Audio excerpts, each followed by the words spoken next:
Welcome to Beyond Better, a podcast that explores a simple but profound idea. We all deserve to live lives we love, and that includes our work lives too. I'm your host, Stacey Ennis, an author, book coach, speaker, and long-time location-independent entrepreneur living in Portugal with my family of 4. Join me as I talk business, location independence, writing, publishing, and so much more, all focused on building a life that is beyond better. Welcome. This week, I'm really excited to get to talk about the journey of authorhood. Statistics show that about 80% of people want to write a book, but a really tiny little fraction of people actually accomplish that goal. And I think part of that is because it's a really big goal. And so how do we reach that? Well, part of that is learning from people who have accomplished that goal, who've gone before us and achieved the thing we want to do. And that's why I'm really excited to welcome this week's guest. So let me read you his bio. Kevin O'Connor is an alumni of my program, Nonfiction Book School. There, he discovered a platform to create the stories for his book, 2 Floors Above Grief. His book has taken him to places he never imagined. You can learn more at KevinO'ConnorAuthor.com. Kevin, welcome. I'm so excited to have you here. Good to see your smiling face there in Portugal. Very good. We're recording this almost a year after your book came out, almost exactly. And it's been so fun to watch you over this past year release your book and just go through this whole journey of not just writing the book, but then also moving into the world and sharing that. Can you reflect a little bit on this past year and what this has been like for you, sharing your work with the world? Yeah.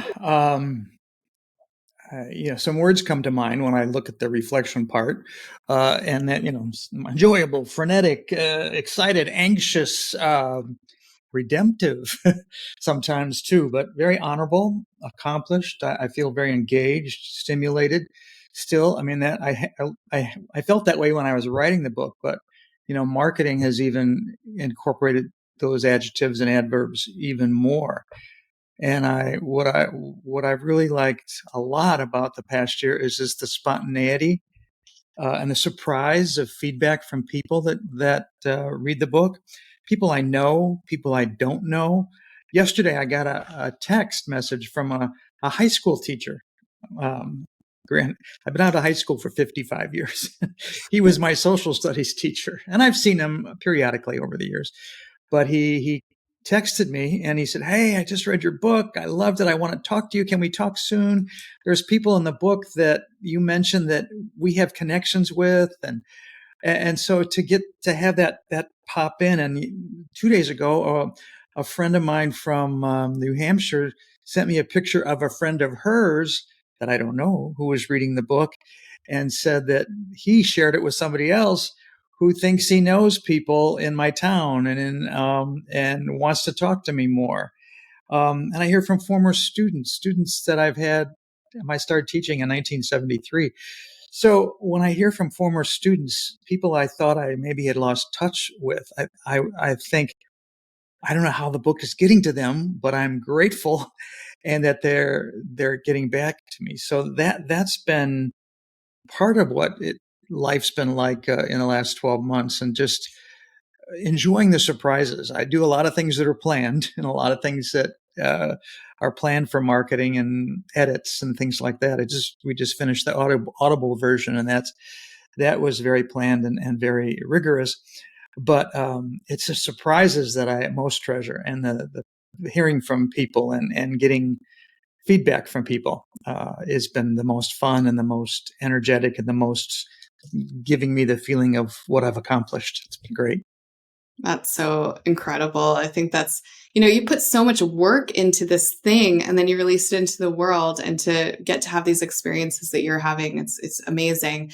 I will get to marketing a little later on, but I think just so for people listening, a lot of the reason that's happened is because you have been very intentional in how you've marketed your book. You've been very active. You've been out in the world meeting people. So we'll come back to that. Sure. Oh yeah. I want to go to the earlier time before your book was written. Talk to me a little bit about that decision to say yes to write this book. Talk to me a little bit about that journey, and then your journey of actually writing it. Give me that story for people that are listening and they're like, I really have a book in me. I know I want to write it. Sure. And sometimes when I'm on other podcasts or being interviewed, people say, how long did it take you to write this book? And my first response is to say 73 years Yeah. from the time of my birth, because it is a memoir and it's a story of my upbringing as a child of two undertakers, two funeral directors, my father and my uncle and their wives, one being my mother and one being my aunt. So these stories have been with me forever. When I'm with family, as I recently was, it was, we're telling more stories all the time. And over a period of time, people say, how are we going to keep track of these? And what are we going to do? One of the things you taught me in the class was, as part of my journey, was to really focus on who my initial audience was. And that was, as you and I talked before, was family. And we had narrowed it down to picked one person to interview. And I had a list of people I was going to interview, and you said, no, stick with one, no more than one, maybe two. I stuck with one and just talked to her. In fact, I saw her last week. I said, what would you like to know about this? And she gave me some ideas that really helped me frame and refine the story. And I guess going back further to your question, what made me say yes was partly because I had these stories in my head. And as I retired from my educational career in 2020, and then I got involved in the political campaign of Biden and Harris. And when that finished in November of 2020, I was no longer fully employed. I had no longer had any campaign political responsibility. So I thought, Kevin, you've got no more excuses. And then I discovered you online. And that's when that door opened, and I wanted to build on the idea that as I can remember in 1993, I was on a trip with three other families with our kids in South Carolina, and we were walking along the beach. What do you want to do next, Kev? I want to write a book. So that was 1993. But I raised kids. I had my career. And so what happened when I first got introduced to you through your email promotions and Facebook promotions was, Kevin, you have no more reason not to do this. Time is no longer an excuse. And the other motivator was to say yes was, as you know, I had over 700 pages of handwritten and typed letters that had been correspondence in my family from the 1930s to the 1970s. And that became the framework of the letter. I wanted to use those letters and those voices. And so that was really why I said yes. I couldn't say I don't have time anymore, because I did. And then I had all this research and all this authentic voice that I wanted to share with my family. And then as I got into the editing stage, editors told me, hey, Kev, this book can go beyond just your family. I think we talked about that in nonfiction book school too. We have an initial audience, but how do you broaden that audience, and how do you tailor your story so it reaches even more? And I learned that from you and the others in our class, and that helped me in the writing of the story as well. It's interesting because a lot of people come into this process I mean, it's still a huge undertaking, but having this vision of, this is for my family, or this is for my close circle. And then when they get into it and they really kind of go through this journey, they start to think beyond. And I love that is what happened for you as well.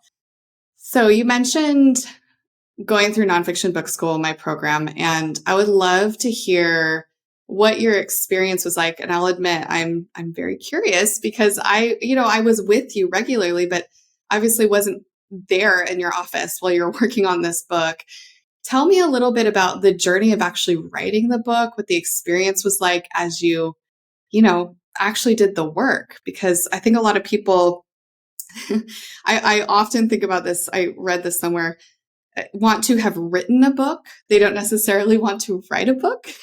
But you actually have to go through the hard part of it too. There's so much beauty but there is also challenges through that journey. So tell me a little bit about the actual writing process.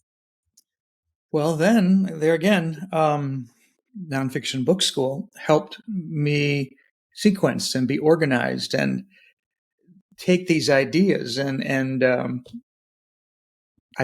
haven't thrown away my sticky notes yet.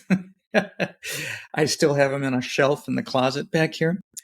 But and I'm getting ready to write the second book, and I'm just going to use the same process.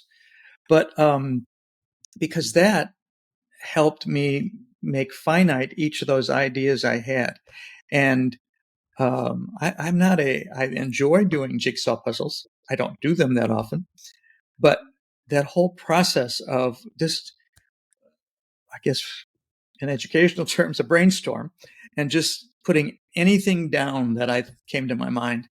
And that part of the process where you had us work on that for weeks in between sessions, and just, I'm in the same office where I wrote the book, and just used all these walls that and I saw my colleagues doing that too, used the walls and spaces and anything we could do to get those up there.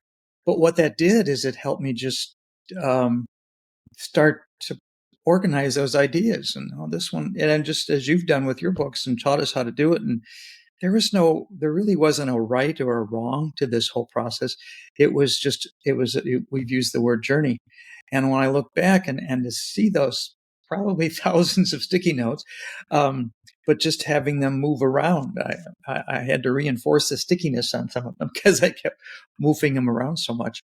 But then what happened was, over a period of time, was the outline. I mean, the book presented itself on my wall. And when I think of our colleagues like May and Ruby and Ezra, and who else comes to mind? Julie, Jennifer, uh, Misty, and the class, and just watching them and what I liked about the school was I wasn't alone. I mean, people talk about when I read about other writers, they go to a cabin in Maine and they sequester themselves, and that's how they get their work done, and they discipline themselves. I thrive on other people and doing it and sharing the process, and knowing that even the title of the book came from one of our classes. I think it was Jennifer. I can remember sitting there and I get tingly here when we had the title come up, and because they knew what I was writing about, and I believe it was Jennifer who came up with the title, and it stuck. And so I know even that the title was part of our work together. If I had been working alone, who knows what the title would have been. But thanks to our brainstorming and our sharing our ideas and supporting each other, that was, to me, the beauty of the class and the beauty of our time, our 10, 12 weeks together. And just, I still communicate with May and Ruby and a few others. And just knowing that May got her book released about the same time I did, it was fun to be on that journey together and to share our ideas and thoughts and stuff. So I would recommend, and I know I see all kinds of, we get bombarded as writers, I think now, for prospective writers, about all the programs that are out there, and I just keep referring people to you because I don't want to even look into what the other people are offering, because what you provided and the team provided, you, Catherine, and the team, and all the guest speakers you had, and the colleagues, was just very special, and has stayed very special. And I know that the book wouldn't have happened without all that. It wouldn't have happened. Mm-hmm. So, Kevin, this just made my day. Thank you for all of that. Really, truly grateful that I got to have you in the program. And I think in some ways, the way that I've chosen to run the things that I do goes against a lot of what is offered out there, because a lot of it is about like getting a lot done in a really short period of time and like just getting things done as quickly as possible. And that's been not the approach that I've chosen to take myself and to teach. And really, like, this is a journey that you're going on. And if you choose to fully immerse in it, you truly will end up on the other side changed in some way. Some part of Mm-hmm. you will grow. And I think to your point, part of that in the group format is also through other people. And that's been really surprising to me as, I've run more cohorts. I now have a 6-month program that I run, that there's like this whole other piece that when I first launched the first program, I wasn't sure how that would go. I was a little nervous about it. Like, oh, am I diluting my effect, like my ability to support people because I now have a group? And it's been totally the opposite. Right. It's been 100% the opposite, which has been so joyful. And you say that, and the other thing, and keeping up as we do with our Facebook posts and things, it was through that. That's how I met Lisa Bowie, who's in your later classes. Yep. And when I saw what she was writing about, similar settings, funeral home, and her from a professional standpoint, a businesswoman's standpoint, I got a hold of her, and I think we've become great friends, and we visited with each other, and she's provided with me with the marketing. She's provided me with so many ways to get into the what we call now the death care industry, which is just one of my market areas. But to me, I wouldn't have met Lisa if I hadn't met you, if I hadn't stayed connected with other people.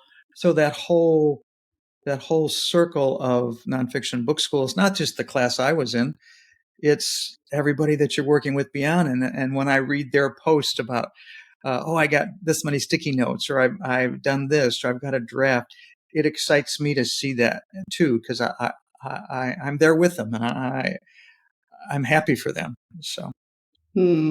Yes, all of that, all of that. Okay, I have a quote here from you that I want to get your insights on, because this does relate to the whole writing journey, but it's also the marketing and kind of all the journey that comes after. You said that part of your journey has been learning to balance the difficulty and discipline of writing with joy and self-acknowledgement. Can you talk a little bit about that? Sure, be glad to. Well, I think part of what uh, we learned in class, and I've learned repeatedly in my life when I've been writing, writing isn't meant to be easy. It can flow if you let it. It can I can be stuck, or words will come, or I can sit and think and ruminate and not do any writing at all. But and I guess that's the difficulty part of it is the actual sitting down and the finding that space that really works for you. And what worked for me in nonfiction book school was knowing we had deadlines and discipline, and you provided that. It's hard, would be hard for me to provide that on my own, although I'm not incapable of that. But to have that influence. So the difficulty and the discipline, though, evolves, and putting that discipline in is what provides the joy and self-acknowledgement. I wouldn't have that joy and that self-acknowledgement unless I disciplined myself or worked with you and colleagues to keep myself disciplined and to let myself know, hey, I'm not going to reach that goal unless I do the difficult work, and to make that difficult work as fun as possible, and to know that when I was writing the book and working with you and doing those drafts, it was just every time I reached another section of this many words, I thought, wow, I did that. And now with you put out, I think it was you put out something the other day about novel writing month, and I signed up. I always do. And I thought, well, this will be a way for me to work on the second book. And I have to get back and catch up with that. But I thrive on that kind of collaborative discipline. I just found that word, collaborative discipline. It's one thing to be disciplined on my own, but to look to others, what I had to realize when I was that I've written daily in my career as a principal, curriculum coordinator. And I taught writing to kids. I supervised teachers who were teaching writing. We used the 5 paragraph essay. We used the Illinois Writing Project, the Bay Area Writing Project, those different things that are out there.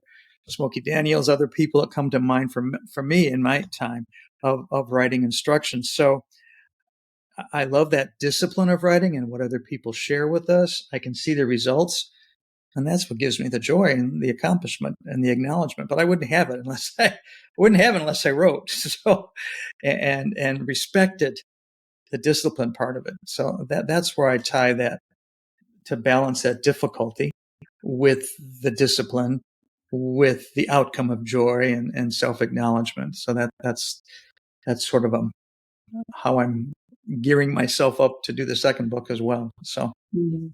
I think that celebration piece is so important and really undervalued. I mean, across the board in life, but certainly in the book writing process. And it's funny because all the time this happens with people that I'm supporting on their books. They'll finish maybe their first draft, or they'll finish their outline. The outline is a big milestone. Getting a completed outline, a good completed outline is a big milestone. And so I'll say, well, what are you going to go do to celebrate today? And they'll be like, celebrate? I mean, why would I celebrate this? I'll celebrate when the book's done. No. You have to build in mm-hmm. that celebration in key milestones along the way. And I have some rituals around that personally, especially when I finish a full draft of a book. I always find some high point. I go to the top. I put my hands up, like I just I don't know, completed a marathon or something, and I really let myself feel that moment, because there are much more moments like that to come. Like, I have a lot of work to still do. If I don't celebrate along the way, I'll lose steam. That's just, we're human beings. That's how our brains and bodies work. So I love that you spoke to that. I love that concept of collaborative discipline. I guess that's essentially accountability, shared accountability when you think about Mm-hmm. it. Mm-hmm. But that Mm-hmm. I like the way you put that, because there is like that celebratory element to it. Yeah, and part of it, I think, and it's okay to let people know that I accomplished something. That part of what our feedback and our when we were in class, when we had the individual emails going back and forth, and or even the Facebook posts in our private group. But it's okay to say, "Hey, I got 100 pages. I got 100 words done in an hour." Even those the what we think is the little things, but to share that. I think sometimes you were saying just a minute ago that people will say, "Why should I celebrate the outline?" Well, because it's a major step, and because you've got others out there cheering for you. I think what we do in class and what I do with my friends is share that information, because I want them to share in my excitement, and that keeps me motivated. So I think it's okay, very okay, to say, "Hey, I accomplished this," or "Hey, I'm looking at my messy desk. Hey, I cleaned up my desk today." I really feel accomplished. And to share that with people, you've got other people in the audience that say, "I'd love to get my desk clean," or something like that. So you got to And share those. It's like a those marathon. Mm-hmm. those are actually like a part of it too, having a space to write. Some of those things that are little signals that you're making, that I am committing to this, like I am going to do this thing. I love that. I love that point. Okay, I Mm-hmm. have to get us into marketing, because I know that our listeners are wanting to know about this. You have been a very active marketer, and on our team, we're often sharing just internally. Did you see what Kevin's doing? Wow, you're just so active. And you've been active consistently over the past year. It wasn't like you just came out with a bang and then just let it fizzle. So can you talk about your marketing strategy? What have you done around the launch of the book, and to maintain that momentum and to reach readers? As of last time I checked, you had 94 reviews on Amazon. For those that are not familiar with the review game, that is a lot. It is very hard to get reviews for your book, even from your close friends who swear up and down they're going to go and leave Mm-hmm. a review. They don't. Mm-hmm. So talk to us a little bit about that process. What are some things that you've learned? What have you done to drive success with your launch? Well, a lot of, initially, a lot of that had to do with Catherine, and just making that transition from nonfiction book school to Catherine and her other role to help and guide with me and the other people she works with, Polly Latovsky and some others there at My Word Publishing, to get me going, and to say, this is okay. as we were getting the final edits done and doing all the Amazon guts work, and they were teaching me that, they never did it themselves. I always watched them do it. And but that marketing piece, I just realized from the very first of all, I was intrepidated. Is that a verb? Intrepidated a little bit about the idea of marketing a book. But then I thought, Kevin, you are a marketer. As a teacher, I sent out weekly newsletters. As a principal, I communicated all the time. I was active in the community. I did that in all my educational jobs. I did that in my political work. I've been marketing. So I just had a different vehicle, a different topic, and it was the book. So my the initial strategies include really spending a lot of time with Catherine's guidance and Polly's, planning the launch, making sure they gave me lots of ideas and said, okay, what can you do? And spending, even though we formally launched like the first week of December, we started planning in October, I think. And to do that and to set that calendar up and to know what was going to happen when. Then, knowing that I wanted to get going with reaching out to people, and here is where I have the advantage of, I guess, of age a little bit and different variety of experiences. I had about 1,500 names in different contact list. So I spent a long time just making sure I had their email addresses because that's what I knew I wanted to get that word out to them. So I spent a lot of time on that day. I mean, sometimes I think, God, this is a lot of work. But even if I didn't have an email address for somebody, I'd write them, hey, I lost track of your email. So by the time we launched, and even prior to the date of the launch, I had sent email information out to about 1,500 people. And now that's evolved into a newsletter that I sent out every week. And I think we're at about 1,600. What I've learned about marketing, though, and is every time I add a name, I probably lose two, and not to get so concerned with the unsubscribes but just in the marketing, keep meeting people, keep asking for their email address, keep saying, hey, is it okay if I send you my weekly newsletter? Because I have to keep replenishing that list, and while not getting upset or too concerned about why people unsubscribe. Just knowing that I have to keep the pool fresh, I guess. The newsletters, I'm working on that today to have it go out tomorrow. The other thing that's been working for me in the marketing is to continue to take classes. When I see somebody, I've found people through your leads or other places that offer me other ideas. There's so much to learn and so much to do and so much to hear again. And when I take different classes and I hear the same thing, like right now, recently I've been hearing one way to market your book is to write a second one. And I've heard that over and over to the point the second book is being started. So, another colleague, Brian, said, consider writing the second book as part of your marketing. It's not something additional; it's part of the whole marketing process. That's helped me to stay focused and see how important that is.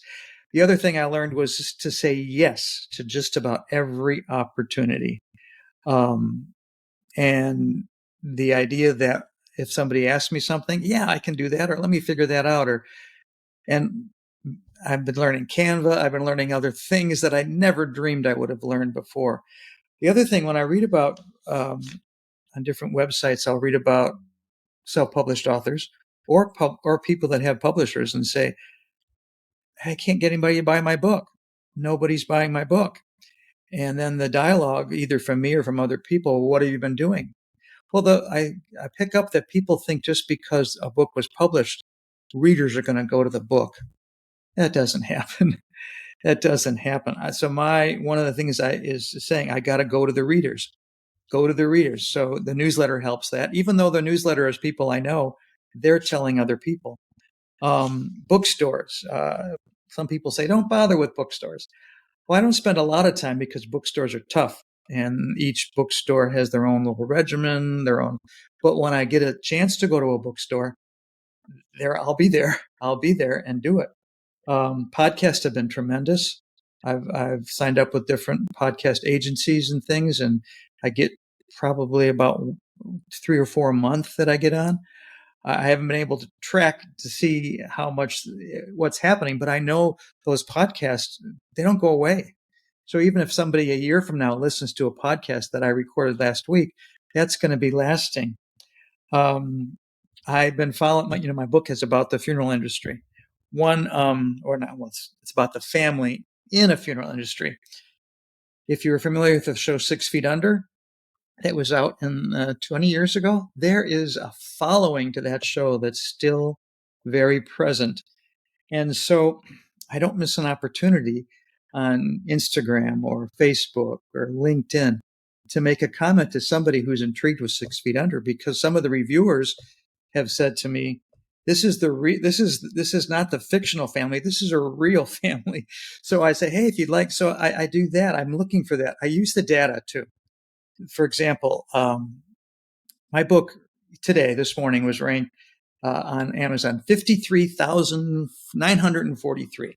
And my first thought is, oh, wow, they're not going to even print a list that has that many things on it. But then when I go to Amazon and see that there's 33 million books available on Amazon, I'm a math teacher by trade. If I do that math, I'm in the top 1% of sellers in Amazon. So to use that, it's a marketing, I guess some people might call it a trick, but it's something that's true. It's authentic. And I've learned this week from the data too that people are going to the book page, they're clicking, but it's not converting all the time into purchases.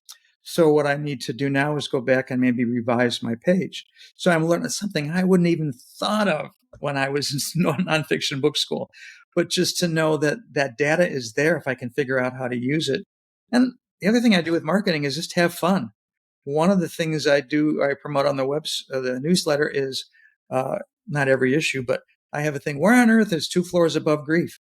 And I ask people to take the book with them on trips and take a picture of it. And that leads me into talking about maybe that location or how that person got there. Or then people, hey, I've been to Puerto Rico before. Oh, I went through the Panama Canal before. Or people will say, hey, Kevin's book is in South America. So I didn't take the book there. I just keep talking to friends about doing that. And whether it's community events locally or joining the Rotary Club or going to different things that are happening in Fort Lauderdale. Book fairs, I get involved in book fairs. I was on a cruise with family a few months ago, and I worked with the cruise line that I could give a presentation. So I think part of the marketing is not to miss an opportunity, like wearing my hat around town. And I have my postcards that I keep in my pocket.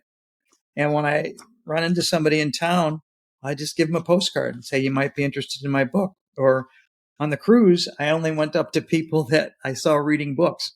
I know that not a big, there's only a percentage of the population that are readers. So I figured I'm not going to put a card in somebody's hand that's not reading. So I've learned to, is it restrict or analyze my audience and say, is this worth an approach? So I think that idea of having fun, when I've got my backpack on a trip, I put the book in the pocket of my backpack and put my backpack on. So when people see me in an airport, they see 2 floors above grief. Will I get a reaction? I don't know. But the more people see the title, the more people think, I want to learn more about that book. So I think that the idea from the marketing, you got to be in front of people in some way or another. You got to be in front of the people that read. And if it's that walking the streets of Fort Lauderdale or whatever some of the things I mentioned, there's hundreds of opportunities to get my book out there. I love all these tips. I mean, there's so much richness to that, but I'll recap a few things that came up for me. One is your consistency. You mentioned your weekly newsletter. I think for a lot of people that feels like a lot to produce something like that on a weekly basis, but it truly does keep you top of mind. This is why our team, when I mentioned talking about, all the things that you're doing, we know because of your newsletter. If you weren't sharing that, it wouldn't be top of mind. It wouldn't be something that people were paying attention to and aware of. So I think this is so well done. Your point about people unsubscribing to this idea of a great brand should attract and repel people. And so actually when you lose people, it's not a bad thing. I had to learn that too in Yeah. my own journey. To your point about Amazon, there are a million new books that come out every year. And so that idea that just because I write and publish a book, people will read it, it's just not true. You do have to put in that energy and effort. And then the other thing that I've noticed that you've done well and differently than some other people I've watched is you actually go with your human body to a human place with other humans. And a lot of times people are just showing up online in different capacities or on stage. And so you've taken a very human approach to your marketing efforts. One last question for you before we close out for today. Looking back on this whole journey, what is that number one piece of advice that like you wish you'd had at the beginning or that you would offer new authors who are just writing their first books? Um, one, I'll elaborate a little bit, but just leave no stone unturned. Keep listening. Find a person, Stacy, or other people, persons who know their skills and have honed their skills in writing and in marketing. And I keep focused. I said earlier that there's so much onslaught, I guess, or barrage or bombarding of things on social media. Hey, we heard you wrote a book. We're going to do this. And I get sucked in a few times, and then and I think, no, I'm going to go back to my roots, go back to what I learned from you, back to what I learned from Catherine. If I have a question about some other marketer coming to me, I share that with other people. I guess the other thing is that I would share with people to do things like nonfiction book school, to do things with a marketing group like My Word Publishing. Yeah, you got to spend a little money. You got to spend something. And I remember when I signed up with you, I thought, holy cow. Ah, but then what I did, and I think I shared this with you, what I did is I had just retired from my career and I had retirement income from Florida for the last 5 years. And that was all put away from me. So I said, I'm going to use that money because I was in a position that I could use that money. And it's like moving from one career to the other. So I found a way to find the money, and I found a way to find the money to do the further work with Catherine and the editors.